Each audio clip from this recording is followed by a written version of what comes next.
is a professor of philosophy and a researcher of the same at two different universities, both of which are religious institutions. His understanding of philosophy, therefore, should obviously be much better than the usual suspects I make videos about. This means I almost assuredly will say something really dumb. However, I won't pass on a teachable moment, especially if it is me being taught. He seems to make a huge assumption, which appears ill-founded. He seems to assume the Christian God. He further seems to believe that the Bible is accurately representative of his God's ideas. To be clear, he could be 100% correct. He could be 100% incorrect. Or he could be moderately correct in that there is a God or gods, but not the precise one that he believes in. First, some simple numbers. There are more than 30,000 active denominations of Christianity in the world today. Members of each of these disagree in one or many areas with each other. There are also a great number of other popular, non-Christian religions being practiced all over the world.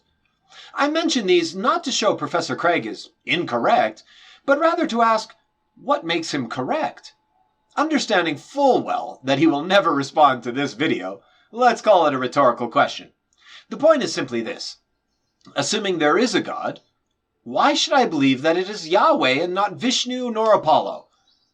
Why not Akal Pirak or Yu Huang? Or even like the universe, man? Furthermore, and to the point, if we're interested in truth, we begin without a belief in the claim. This is called the null hypothesis, although, admittedly, it is different in different disciplines. We do not start with a belief, we rather get convinced into believing things. Sometimes that convincing is for good reasons, and sometimes not. I fully understand that indoctrination is a real thing, and I would claim that it is bad, unhelpful, and counterproductive. A very simple example shows why and how we begin with no beliefs, assuming we are interested in both believing as many true things and as few false things as possible. If I were to tell you that I can fly without the aid of anything exterior to myself, well, rational people would not believe this, nor should they. They might correctly ask for evidence of my claim. If, however, I told you I got a new dog, you may suggest that you believe me. But this is not an argument against my point. We have seen dogs. We know they exist. We know people commonly have them as pets, and so nothing about this claim goes against one's pre-existing ideas. As I am sure a philosopher of Professor Craig's caliber would point out, this does not mean I have a new dog. And he would, of course, be correct. Not only does it mean I didn't necessarily get a new dog, but in fact I didn't. All of that to get to a very simple point. I have zero experience, zero reasons, zero ideas, which would suggest that a god or gods have ever done anything at all. I literally have no reason to believe in a god.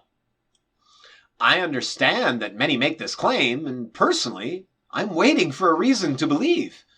And so here I am, waiting to hear all the great reasons I should have in order to come to your side of the argument. And unfortunately, even after this video, I'm still here. I should certainly point out that this was not and is not the point of Mr. Shapiro's video. So let's get on with it. The most common one that I've heard, of course, is the problem of evil, the suggestion that how can God be good if so much evil takes place?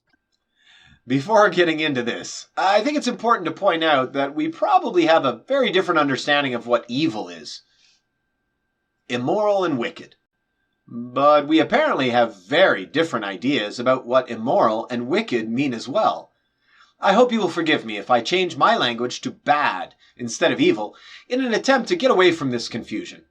I find some of the ideas that you express in this video immoral and wicked, whereas you presumably do not. Is not the problem of human evil, which seems pretty easily disposable. Ben dismisses human evil, but I'm not so sure this is easily dismissible. If God created man in his image, which you may or may not believe, and is all-powerful, then perhaps there should be no human evil. However, I expect one would come back with free will. but I'm not so sure this exists in the way many think it does. Sam Harris has some very interesting thoughts on this, which, may or may not be correct, and you can find them in this link. However, as you don't talk about it, let's move on. Natural evil things happening to children, a child with cancer. How does a good God rule over a world in which children die of natural causes, in which kids are born with Tay-Sachs, in which horrible things happen to good people? You mentioned the problem of natural evil, by which I think you mean bad things not specifically done by a person. You give some great examples, childhood cancer, Tay-Sachs, and I'm sure you know there are countless other examples.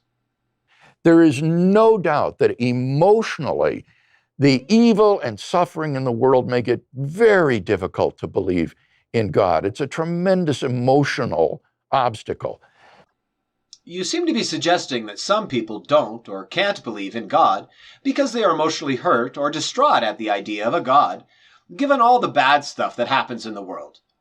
I don't have too much to say about this. I would guess we agree. The feelings of one do not constitute a rational argument for any kind of objective truth. And therefore, there isn't much to say other than the very obvious. I understand the pain of loss. I understand the pain of losing someone close in a horrible, preventable, terrible way. I feel the pain of those going through their personal loss, and I'm very sorry for your situation. Pain, loss, despair are not good reasons to believe in anything at all. Neither is it really a good time to make these sorts of big question decisions. But intellectually, considered dispassionately as a philosophical problem, it's extraordinarily difficult to show that there's either any inconsistency or improbability between the existence of an all-loving, all-powerful God and the evil and suffering in the world. Ooh, consider dispassionately as a philosophical problem? Yes, yes!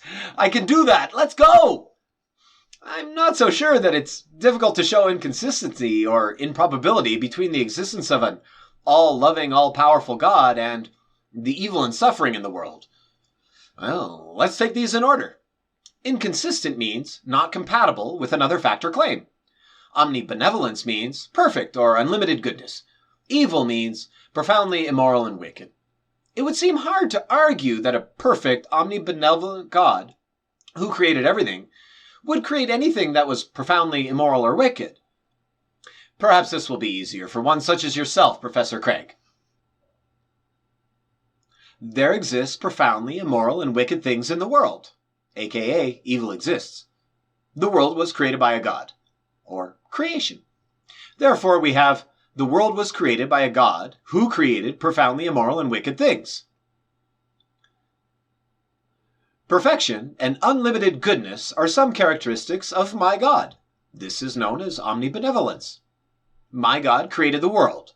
Again, this is creation. Therefore, we have the world is perfect and unlimitedly good. Finally, when we put these two together, we have the world was created by a God who created profoundly immoral and wicked things, and the world is perfect and unlimitedly good. Perhaps you can see the inconsistency? I understand this is not exactly your argument, but give me a minute. It gets a little stuffy in a mask. You secondly mentioned probability. I'm not sure what your mathematics background is. At any rate, as I'm sure you're aware, probability has a very special meaning, despite how it is commonly used in conversation. I have to assume an educated person such as yourself fully knows this, and has used the term correctly. If this is the case, you are asking for the correct likelihood, or probability, of an omnibenevolent God and suffering in the world. Wait, we already have a problem. Maybe you don't know how probability works, or perhaps you meant it in a colloquial way. While I'm here, though, let's see what the problem is. Probability is a calculus, a formula which itself answers the very question, what is the probability? This is a part of mathematics known as finite mathematics. Very simply, too simply really, it is this. Probability equals the occurrences of x over the total occurrences. Using a die easily shows this. If I take a fair six-sided die and roll it 100 times, we might get a 5, say 17 times. We can now find the probability of the 5 showing up. Using the formula, we would get something like probability equals 17 divided by 100. Or therefore, the probability equals 0.17. And for those who didn't study a lot of mathematics, that's 1 in 6. But this doesn't work with your question, which leads me to believe you don't really know how probability works at all. Are the occurrences of X the evils in the world? Or the all-loving, all-powerful God the occurrences of X? What are the total occurrences? This is just not how probability works. Not being fully sure which way you want to do this, let's rock both, Tiger. We know there is bad stuff in the world. We have one example of that. Our world. Or, if you prefer, we have a huge number of examples of bad stuff. It doesn't really matter because how do we know if we have any examples at all of an all-loving, all-powerful God? You're assuming that. Or, at the very least, you haven't spoken about it at all in this video. And unfortunately, until you show this is an actual occurrence, we don't get to assign it a value other than 0. So, regardless of how you look at it, the probability is either 0 over 1, which is 0, or 1 over 0, which is undefined. The answer to the probability is either 0 or undefined. As you can see, having no examples of God is a large problem for probability arguments, which include a God. The atheist would have to show that it is either impossible or improbable that God has morally sufficient reasons for permitting the natural and moral evil in the world. And how could he possibly show that? We're simply not in a position to make those kind of probability judgments with any confidence. The real argument you are making seems to be that humans, or perhaps non-believers, would not be able to understand God's motives or plans, or that, indeed, God does have morally sufficient reasons to do these things which we think are bad. Perhaps I can dumb this down a bit.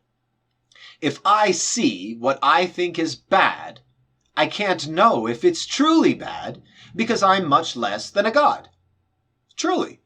How could I know if it's a bad thing or a good thing in the larger plan of a greater entity? I have to agree to this point. Simply dealing with children will show one this. If Johnny is crying because he wants to draw on the walls, it does not make me evil for taking his marker away. The problem, Professor Craig, is this seems to be very limited thinking, almost like stopping after taking the first step in a long journey. Does Johnny know why I go to work? Does he know why I pay taxes? Does Johnny know how I feel about his mother's father? Actually, what does Johnny know about anything?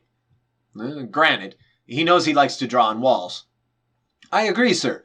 We are not in a position to make those kinds of judgments about a greater being, if indeed one exists. I simply can't understand the good side of every war, the good side of starvation, of cancer, AIDS, rape, torture, despair, horror, or eternal suffering. I guess only a truly great being could. Unless, of course, said being doesn't exist, in which case... Can we please stop some of the bad stuff, guys? Please?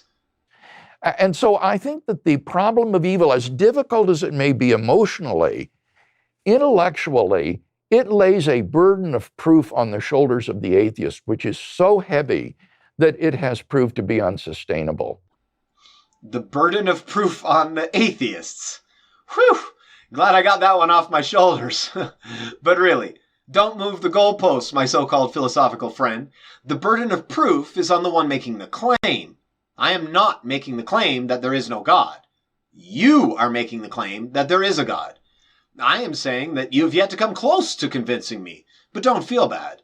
The other tens of thousands of religions, whose proponents think they have the right God, believing in different things than you, haven't to date either, so I guess you still got a shot. When we hear the word slavery, Ben, we think of slavery as it existed in the American South. Look, if you think of the slavery that occurred in the southern parts of the USA when you hear the term, that's your prerogative. I will not comment on what most people think of when they hear this term. I simply have no idea. I can mention that I do not share your ideas on this topic. When I think of slavery, I think of one person owning another as property. I think of the millions of people in the world that are experiencing it presently. I do not think of those in India alone, nor those in China alone, nor Pakistan, nor those in Bangladesh, nor Uzbekistan. Nor do I think of those in North Korea, and not those in many other parts of the world which have it. No, I rather think of how we can possibly get those people to stop. How we can try to get those who think it's acceptable to admit that they would not want it done to them. You might be familiar with this golden rule found in Christianity and very similar ideas which existed before Christianity. And as you know, that is nothing like the system that existed in ancient Israel. Love those cherries.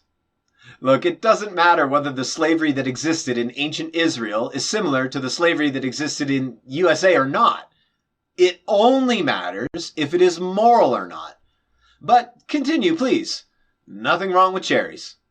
In ancient Israel, there was no social safety net sponsored by the state. There was no poverty program. So if a man got himself into a situation where he couldn't pay his debts, he could keep his family together and retain his self-respect by selling himself as an indentured servant to his creditor until he could work off his debts. Indentured servitude is a contract where one works for another to pay off a debt. The most important part of this is the mutual agreement. If your claim is that indentured servitude took place in ancient Israel, I would say you're most probably correct. You seem to be saying that this is not bad. And I think I would further agree with you. If one wants to work off some sort of debt, and the people can come to some sort of arrangement, I say, do your things, folks. And then he would have to be set free. After 7 years, he had to be set free in any case. So this was really a form of indentured servanthood. It wasn't slavery as we think of that term. This was actually an anti-poverty program. Did you know that cherry pits contain cyanide? I'm just a little bit worried about you two. Yes, Hebrew slaves, or perhaps as you say, indentured servants, were able to be released after a period of 7 years. Not, as you say, however, in any case. In fact, there are ways in which the creditor could keep the slave longer. I'm sure you're aware that if the master gave this Hebrew slave a wife, the slave could leave after 7 years, alone, or stay permanently with the master, thereby keeping his family. This is found in Exodus 21:6 to be specific. However, and this is a big one, you are only talking about Hebrew slaves. What about non-Hebrews? Not to worry. Although I'm sure you already know, and most likely are therefore purposefully avoiding it, you might want to check out Leviticus 25, from 44 to 45. Indeed, this is where the Bible talks about buying your slaves. Yes, the word is slaves. From the nations surrounding you. These slaves were not bound by the same laws as the Hebrew slaves, or indentured servants, as you like. To make a comparison, consider what you think of when one says slavery, the kind that happened in the American South. Imagine, if you would, that there was widespread indentured servitude then as well, but only with white people. You saying that there was no slavery in the South because the whites were not slaves but merely indentured servants is precisely what you're saying here. There is no slavery in the Bible because the Hebrews were only indentured servants? What about all the other people? I think we need to remember the first premise of the moral argument. If there is no God, then there are no objective moral values. Which God is that? Yours, I suppose, right? The issue here is simple. An example. Let's have a boxing match, shall we? During this boxing match, let's say I go ahead and bite you. You might get angry, saying that I'm not allowed to bite you. I say that, look, I'm sorry, but I was only trying to win the match. You tell me that biting is not allowed in the rules. Now that I understand and hopefully agree to the rules, we can objectively say that biting someone is a bad thing to do in boxing. Once we have subjectively agreed on the goals, we can objectively agree on some actions being helpful or harmful to those goals. This is what you're missing. You have subjectively come to believe in your God. Others have subjectively come to believe in theirs. You're not agreeing to the same rules as each other, yet both of you think your understanding of morals is objective, and yet disagree greatly with each other. I could agree that your God is true and correct and follow your God's morality. I could agree that another God is true and correct and follow that God's morality. The objective moral values you mention are only such if you accept the God proposition that you accept. If not, they're not objective. But there is another choice. What if I thought that well-being were the most important thing, morally speaking? What if other people agreed with me? Well, I would be in the exact same place that you are now. Everyone who believes in what we believe, be it your God or my well-being, could proclaim that they have objective moral values to the exact same degree. Look, there are no advantages to a religious system, and there are no disadvantages to a secular system. There are, however, disadvantages to the religious systems. You are getting yours from relatively primitive people, and then trying to explain away all the things we now see as bad. Or perhaps, if you are indeed correct, and they are coming from a God, then they are coming from one who is unworthy of worship regardless. But let's get back to that later. And duties, everything is socioculturally relative. So who's to say that the moral values of a society that discriminates against people and oppresses people is worse than one which is liberal and tolerant? We just sort of assume that the liberal values are the ones that would be objective, when in fact they're just as relativistic. Wow, yes, the cultures are different. If we just ask people from different cultures, they would have different moralities. Try that again with the word religion instead of country. Religions are different. And if we ask different people from different religions, they would have different moralities. And so they are just as relativistic as the other ones. We cannot escape the question, when thinking of moral right and wrong, well, what does God think of this? And if God proscribes something, it seems to me that's entirely within his right. If God were to say, thou shalt not eat beans, or thou shalt not eat pork, that would be our moral duty, and we should obey it. That is his prerogative as the moral lawgiver and the supreme good. Oh, yes, that's right. So we must be very careful to obey the laws. Okay, folks, here are a couple of examples that you may want to start considering. Do not wear clothing woven of two kinds of material. Ye shall not round the corners of your heads. All that have not fins and scales in the seas and in the rivers, of all that move in the waters, and of any living thing which is in the waters, they shall be an abomination unto you. Slaves, obey your earthly masters with deep respect and fear. Serve them sincerely, as you would serve Christ. No one whose testicles are crushed or whose penis is cut off shall be admitted to the assembly of the Lord. Nor should there be obscenity, foolish talk, or coarse joking, which are out of place. But if this thing be true, and the tokens of virginity be not found for the damsel, then they shall bring out the damsel to the door of her father's house, and the men of her city shall stone her with stones, that she die, because she hath wrought folly in Israel, to play the whore in her father's house. So shalt thou put evil away from among you. But if she bear a maid child, then she shall be unclean for 2 weeks, as in her separation, and she shall continue in the blood of her purifying 66 days. And all men shall laugh 3 laughs at some of the gibberish attributed to thy Lord. And so if God says, my plan for human sexuality is heterosexual marriage, that's his prerogative. And there is no basis for calling that, I think, into question. Wow. And here we see the problem with this way of thinking. It takes an ideology, generally a religion, to get a good person to believe in and in fact do terribly bad things. Let's assume Professor Craig is 100% correct. His God, in the very way that he believes in him, is correct. In Professor Craig's manner of thinking, if that God told you to murder your mother, perhaps something in the Bible like, the 5th son of each city must slay his own mother before the eve of his 18th year, it would be morally correct to do that. Literally anything that God says would be morally justified. That is how we get this kind of anti-homosexual sentiment. Where we got the misdirection with slavery as only indentured servitude, and therefore a great thing.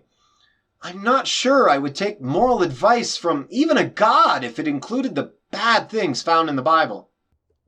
Enslavement of people who are not inside the Israelite, inside the Jewish kind of tradition, that's not proscribed. So the idea of war captives is obviously taken into account and not banned. Hey, thanks, Ben. That's very fair of you. The West is the first place to eliminate slavery altogether, specifically citing the sections of the Bible that talk about human freedom and the innate value of every human being.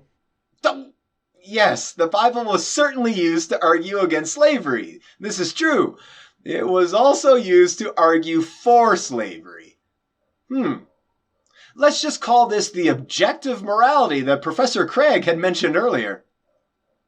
Jesus was seeking equal respect for everyone. He cared about the least of these, and that prescriptions on homosexuality were really more, and homosexual activity were not eternal precepts, but were really attempting to crack down on the promiscuity of the time, or they were temporary expedients. Yeah, I think that's clearly false. When you look at these regulations, both in the Old Testament and then they're repeated in the New Testament in the strongest terms in Romans chapter 1, there's no doubt that Paul is thinking of this as a moral law that has abiding significance.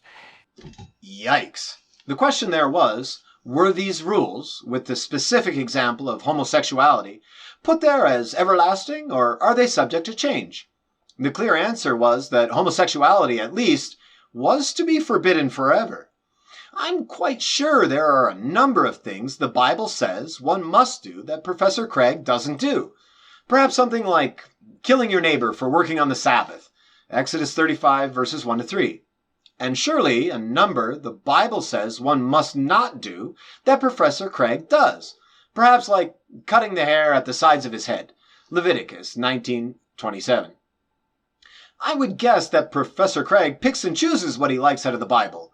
Very much like him forgetting about the actual obvious slavery in the Bible. And you know what? That's perfectly fine.